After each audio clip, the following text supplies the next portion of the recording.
आज सुबह से ही दोनों भाभियां जिन्हें रसोई में एक टाइम का खाना बनाने में भी आफत आती थी, वे आज खुशी खुशी तरह तरह के नाश्ता बनाने में पूरे जोर शोर से जुटी थी। और दोनों बड़े भैया बैठक को किरने से सजाने में लगे थे। वैसे घर में कोई खुशी की बात नहीं थी, बल्कि आज वकील साहब आने वाले थे बाबूजी की वसीयत पढ़ने के लिए। दोनों भाइयों को उनका हिस्सा देने वकील साहब के खाने की बहुत चिंता थी सभी को। पर माँ को उनकी किसी को फिक्र नहीं थी। बाबूजी को गुजरे आज पूरे 6 महीने हो गए थे, और इन 6 महीनों में माँ ने बहुत कुछ गहराई से महसूस कर लिया था, देख लिया था, जिसे संवत शब्दों में बयां करना मुश्किल था। समय के साथ अपनों के बदलते रंग ढंग ने माँ को आहत कर दिया था, परंतु चुप रहने के सिवा उनके पास कोई विकल्प नहीं था। बाबूजी के बाद दोनों भाई भाभियों को माँ शायद बोझ लगने लगी थी। उन्होंने कल ही वकील साहब के साथ साथ मुझे भी बुलवा लिया था, ताकि भविष्य में मेरे मन में भी कोई शंका न रहे। वकील साहब आज बाबूजी की वसीयत पढ़ने वाले थे, यानी आज उनकी वसीयत विरासत का बंटवारा होना था। सबके अंतर्मन में बहुत कुछ चल रहा था। सबको वकील साहब के नाश्ते खाने की चिंता थी कि वो क्या खाएंगे, या फिर उन्हें ये नाश्ता पसंद आएगा या नहीं। किसी को माँ के नाश्ते की फिक्र नहीं थी, जो सुबह से भूखी बैठी थी। बड़ी भाभी, अगर नाश्ता तैयार हो गया हो तो माँ के लिए दे दो। दीदी, मेरे हाथ गंदे हैं, आप छोटी से कह दो। कहकर बड़ी सफाई से बड़ी भाभी ने अपना पल्ला झाड़ लिया। मैंने देखा कि छोटी भाभी के हाथ भी खाली नहीं हैं, इसलिए उनके मुंह से कुछ सुनने से अच्छा था कि खुद ही मैंने माँ को नाश्ता परोस दिया। माँ की खामोशी, उनकी भीगी उदासी, पनीली आंखें और कांपते हाथ बहुत कुछ कह रहे थे। बाबूजी के जाने के बाद इन 6 महीनों में बहुत कुछ अनुभव कर लिया था। उनकी सारी जिंदगी का अनुभव एक तरफ और इन 6 महीनों का अनुभव एक तरफ था। क्योंकि जब आदमी चला जा है, औलाद न कमी हो जा है ना, तो इंसान ने बेरा पाटा है कि हुआ है जिंदगी की ना हुआ है, कि कौन तरह है कौन ना है, बालक बच्चे कौन ना है ना।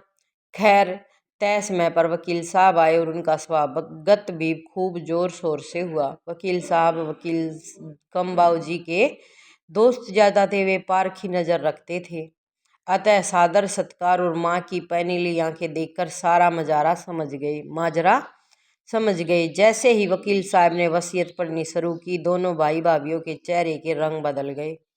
दोनों भाई बाबूजी की अपार संपत्ति के आधे आधे वारिस होने का सपना देख रहे थे, किंतु हुआ उल्टा। अनुभवी बाबूजी ने अपने बेटे बहुओं की नीयत पहले ही भांप ली थी, अतः उनकी दूरदर्शी सोच ने सारा पासा पलट दिया। बाबूजी की सारी संपत्ति माँ के नाम देख दोनों भाइयों के पैरों तले जमीन खिसक गई। उन्हें तो न्यू था कि बाबू आधी आधी जमीन हमारा नाम कर जाएगा, और माँ का मारियो था हम धक्के और अपना आराम तर रही।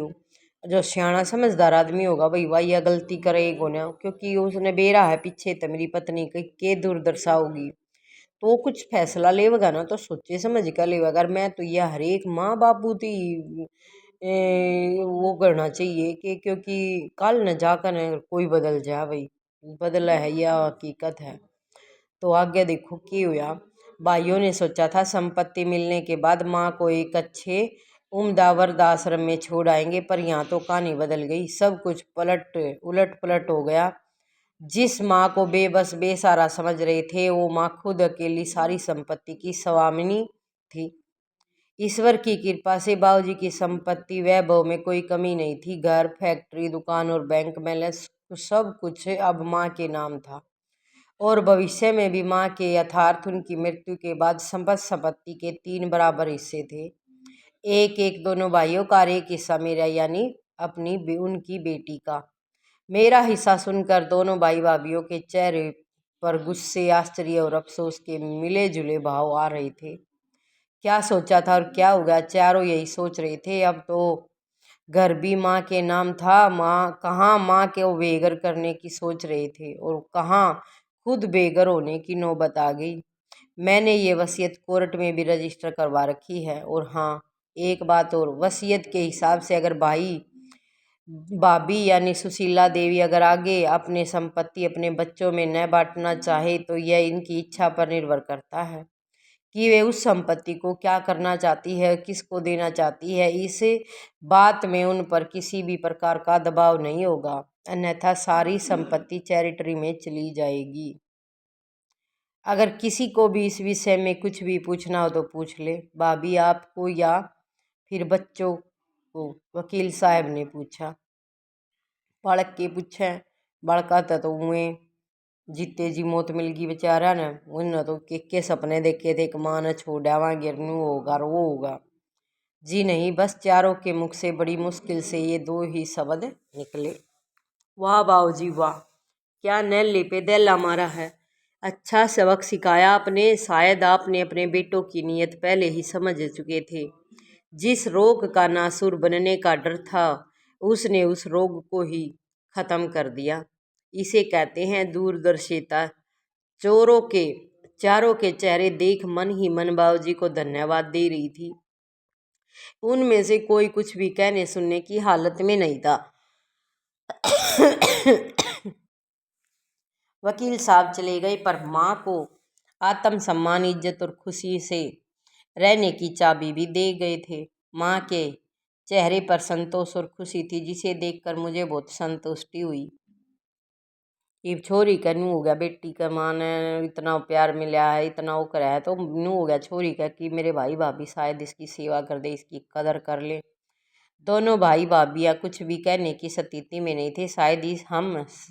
शायद इसलिए हम समय और अनुभव को बलवान कहते हैं। सही बात है, समय तय बड़ा बलवान, समय तय बड़ी सीख कोई नहीं दे सकता, कुछ भी नहीं दे सकता। इंसान में दुख आवे है ना, वो ही नुबेरा पाटा है किस कारण तो ये दुख आया, हर क्यों करियो सुख होगा। तो इसीलिए है ना, माँ बाप ने कुछ कौन चलता, माँ बाप तो है ना भाई बच्चों के लिए करे, हर बच्चे माँ बाप कुत्ते नहीं लेकर जानते ना, फिर हम लेकर जावा, सब कुछ याड़े ही छोड़ कर जावा हम। उनने तो प्यार के बोल चाहिए हैं, प्यार तब बोलोगे तो वे अपनी जान भी काट कर हमारे हाथ पर धर देंगे। लेकिन कई बार हम मैं आ जावा, यो मैं होता है ना, जो मैं मेरा यो सब क्या ही ना लेकर डूबा है। वीडियो अच्छी लगी हो तो वीडियो ने लाइक शेयर सब्सक्राइब जरूर करो।